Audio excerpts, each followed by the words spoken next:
Whether you're looking for answers to specific life questions or seeking to become the best version of you possible, welcome to the Mental Breakdown and Psychreg podcast, where we offer insight, information, and strategies based upon research and years of practice as clinical psychologists. So sit back, have a listen, and get connected with our hosts, Dr. Berney Wilkinson and Dr. Richard Marshall. Welcome back. Good morning. What are you laughing at already? I don't know. We're just getting started and you're already laughing. Such a good mood that we're going to be talking about what we're talking about this morning. That's right. So today we're kicking off the week where we're going to do another series this week. Right. It seems like there's so many things in psychology that comes in fives. Yeah? No. The big five, we did some... that's it, the big five. Yeah, and then we got these five things. But there's more. That's true. There's more than just these five. But we're talking this week about defense mechanisms. Right. Now, what I think is really neat about defense mechanisms is that we all use them. Right. And we use them much more readily, I think, than we are sort of cognizant that we are using them. We use them more often, and we use some that we're not even aware that we're using. Right. And so we're going to talk about them a little bit today because these are very commonly used mechanisms, strategies for dealing with uncomfortable, frustrating, or just general things that we just don't want to accept. That's right. Yeah, and these are from my hero, Sigmund Freud. That's right. Everybody criticizes Freud. Freud takes a bad rap. He does. And he doesn't deserve it. He does. And I think it has to do with his psychosexual stages of development. I think that that just kind of gets at people the wrong way. Right. I think he's been wrong. Well, I think he's been wrongly associated with the sexual stuff. Right. He made many other significant contributions that are lost because people focus too much on sex and cigars and all that business. Okay? Right. Well, and it's so interesting because, so much of what Freud taught us or theorized or brought about are things that we use every day. That's right. They're statements that people use every day. Many of you listeners use every day that you don't even know come from Freud. They come from Freud. Freud was the first child psychologist. He was the first professional to say children are not just little adults. And we keep relearning that every generation, that children are not just little adults. But Freud was the first one to tell us that. And so I'm really happy that we're going to be discussing these defense mechanisms because they're a crucial part of his theorizing. Right. And as you just stated, we all use these things. Right. Whether we know it or not, we all use them. So he gave voice to these. He explained why we use them and what role they play in our lives. Right. So I'm glad that we're able to talk about this. Me too. I'm looking for that's right. Me too. Happy about this week. So we're going to start out today with probably one of the more common defense mechanisms, and that is the defense mechanism of denial. Right. And so denial is basically the overt statements, overt attempts to reject an idea. That's right. And what we're going to try to do as we talk about these things, because even students, we teach this in our classes, even students have trouble keeping all these straight. Right. So we're going to try to give you a word or two to remember. So denial, think of refusal. Right. Okay, you said reject, but associate denial with refusal. Right. Okay, what are we doing with denial? Right. So we're refusing to accept something that has happened. We're refusing to accept some information that we receive. And we probably best know denial as a defense mechanism when we think about the stages of grief. That's right. Right? When we talk about the stages of grief, one of them is denial. And when it is used in that capacity, it is a defense mechanism. That's right. You defend yourself, you protect yourself by refusing to accept the reality that somebody has died. Right. Okay. We also see it with alcoholics and drug addicts. Right. They refuse to accept that I have a problem. Yep. Right? I can stop anytime I want to. So they're right. refusing to accept the fact that they have a problem. That's right. So denial, think refusal. Right. Refusal to accept. So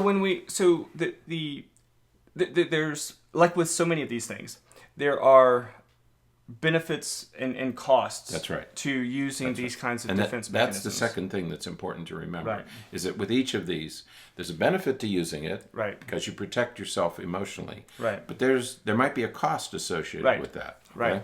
So the benefit, of course, I think you used the perfect word just a moment ago, you're protecting yourself. Right. There are, when you think about conditions like PTSD and stress exposures, what happens is if we have the capacity to truly deny, not just say, no, it didn't really happen, but, really know that it happened. The difference between saying it and believing it. Right?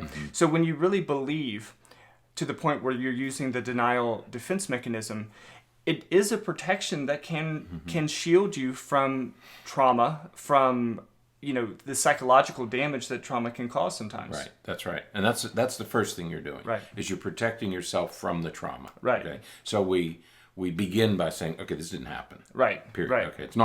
It's not happening. Right. Okay? Or I am not doing this or that. Right. So it can play a very functional role in our psychological health. Now, the problem, of course, is that if the event really did happen, and you believe wholeheartedly through this defense mechanism that it didn't happen, then it really begins to interfere with your ability to process information and to manage loss or difficult information or difficult circumstances. It interferes with your ability to process it, to learn from it, and to then do something that you may have to do next. That's right, to get to resolution. Right. Because you talk about the grief process, and the last step, of course, is some type of acceptance and resolution. Right. So, because you need to move on with your life, okay? And if you stay in denial, you're not able to move forward and deal with it. If you're an alcoholic or you're a drug addict, you have the same problem. You're not able to do anything about it because you deny that you have a problem. If you have relationship problems, well, it's not me, can't be me, so it has to be somebody. So you deny that you have any culpability, that you're in any way responsible for the relationship problems, then you never deal with them. Right. Okay. Absolutely. So that's the other extreme. That's when it can be maladaptive. Right. Now, there are many reasons why a person would use denial. For many kids, especially. It's an automatic. It's like, boom, no, I didn't do it. I don't know what you're talking about. Young kids can do denial. Like, they're good at it. It's easy. Well, I didn't do it. It's easy. I didn't eat it. But for adults and even teenagers and some kids as well, we use denial as a way to preserve our ego. That's right. Right? We don't want to accept something that's going to damage us. And so it's used, again, in that adaptive way of protecting ourselves. But it's to preserve our ego, to preserve our esteem, how we feel about ourselves, how we perceive ourselves, and we're trying to deny or refuse to accept something negative about ourselves. So this is like maybe in situations not necessarily where someone has passed away, but when you have done something that is a problem, something that you shouldn't have done. Right. Then you may use the defense mechanism of denial to protect your self, your ego. And Freud said the ego, the self. So you use denial to protect yourself. Well, children typically have a very fragile sense of self because they just haven't lived long enough to develop a sure sense of self. So children quickly use denial, use it very well, because they have a fragile sense of self. Right. Adults who have a fragile sense of self do the same thing. Right. They deny their responsibility, their culpability, their contributions to the problems if they have a fragile ego. Okay? If you have a stable ego and a strong ego, you can take criticism, you can accept responsibility, and then deal with your problems. So denial is a way of protecting a fragile ego. Right. And another reason why a person may use it is we talked last week about sort of those continua of personality conditions, and so that we talked to freedom versus determinism and so on.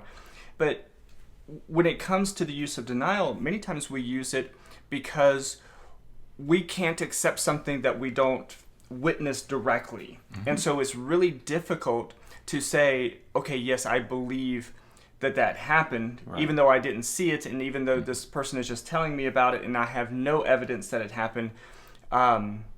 We use denial as a way to process the information, because because of the way that we learn and because of the way that we see the world, we just can't see that something like that is possible. So we use denial and refuse to accept something. And to confirm our biases. Right. Absolutely. Climate change deniers, we've heard that phrase. Right. They're deniers because, I'm not exactly sure that it really happened, and right. I don't want to believe in climate change, so I deny it. I deny that it exists, and then it doesn't. Right. Well, remember, the comedic almost approach to that when in Congress they were talking about global warming, right. and the congressman brought in a snowball, right, and he says, "Oh, how can it be global warming?" And that's we're going to use rationalization. We're going to talk about some of these others that may really fall well into later in another podcast. But it's still a form of denial that I refuse to accept any evidence that this could be the case.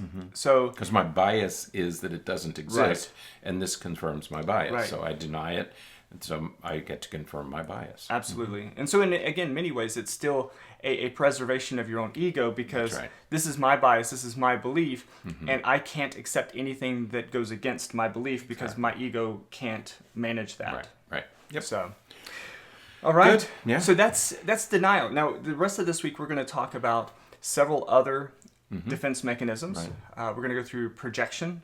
One called sublimation. Right. That's an exciting one. I like that one. Intellectualization and rationalization. Right. These are all ones that you have absolutely heard of before. We've all used. And probably used a number of times. So we'll hit each one one a day this week. Yeah. Like a multivitamin. See? Okay. Or an apple. Either way. So, all right. So until next time, yes. Stay happy, stay healthy, and forget to be afraid.